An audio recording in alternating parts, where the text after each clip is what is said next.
I'm not good enough for anything.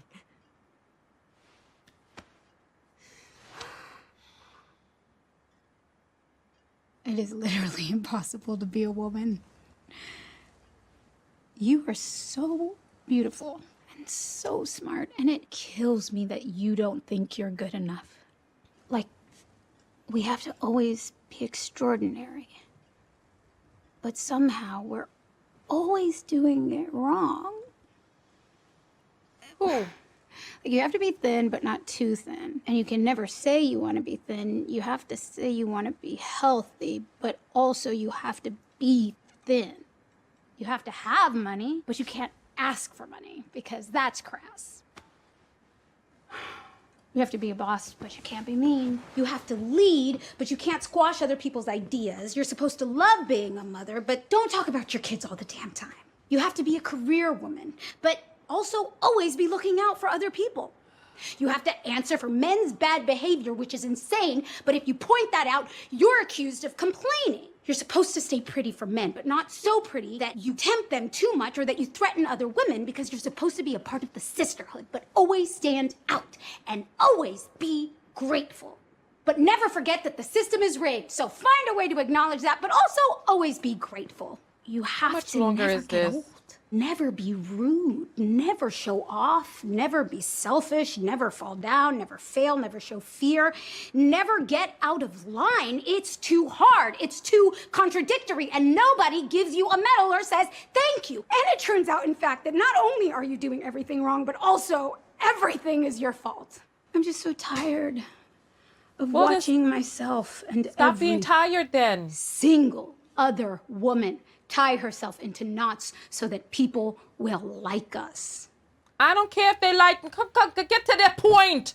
I'm sorry. And if all of that is also true for a doll just representing a woman, then I don't even know. Wait. Please talk some I sense. did write a book. Thank you, Black It's Barbie. like I've been in a dream where I was somehow really invested in the Zack Snyder cut of Justice League. But what you said broke me out of it. Really? Yeah. You're back. She's back. By giving voice to the cognitive dissonance required to be a woman under the patriarchy, you robbed it of its power. Yes. Wow, I just said all of that. Hell yes, white savior Barbie! No, it was your mom. Your mom did the same. I don't really know what to say about this, honestly. If there's something that you don't want, don't participate in it. Okay, it's strange that this is coming from a movie built on a doll that represents very harmful, negative physical stereotypes or unattainable physical goals for girls, and that this begins to get implanted into little girls' minds. So for this to be in a movie, I find about that particular problem, some doll, I find to be a bit strange. And then also, number one, this type of pep talk doesn't work. As a self-love specialist, I can tell you that the reasons why people have self-esteem issues is from a long history of programming that started in childhood. So it's like there are plenty of beautiful women who think that they're ugly or hideous or to this or to that. And these are choices that they are making on the inside, or making these choices outwardly based on internal programming that started long before this pep talk. Like, I don't want to be a motivational speaker. I want to be an agent of change. This is why when I'm doing my coaching behind the scenes, we dive into activities and ways to challenge our thoughts and ways to rewrite that subconscious programming. You know, I'm a certified clinical hypnotherapist. And so when I go in, we go in to do real work, like real work, not just sitting there listening to somebody talk about how this is always this way and this. If you don't want it to be that way, don't do it that way. If you don't feel that you should want to be slim and this, that, and the other. And then the crazy part about it is that some of this is perpetuated by women who are living in the patriarchy, of course. But it's like, I don't know. I don't know how I feel about this clip, because it's like, okay, so you had a nice speech where you're talking about all of these things that other people want for you. What do you want for yourself? Like we talked about in the last reaction, change starts from what it is that you do. Change starts from the affirmation that you make. And if speaking of which, that's my affirmations book back there. But change starts from how you show up differently, unapologetically, and carve out your space. I mean, because you all remember just this past week, people were accusing me of being mean or to this or to that for having an opinion that's different than other people. And women are very communal.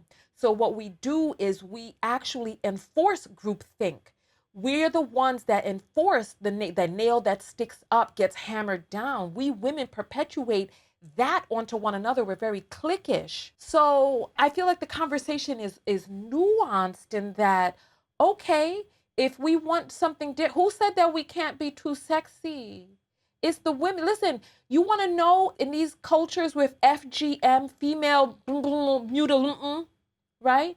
Who are the ones that bring the girls there to get their little parts sliced up, their little hot dog bun with the hot dog tip chopped off? It's women who bring them there for that. Who's the one holding the razor? In my mind, I've always thought that these were men doing this. However, it's actually women. The one holding the razor, slicing off the rose petals, is a woman doing it. So it's like we have to first be the change that we want to see. We control every single person who comes onto this earth. We are in control of how and when and why any human living being on this earth takes its first breath.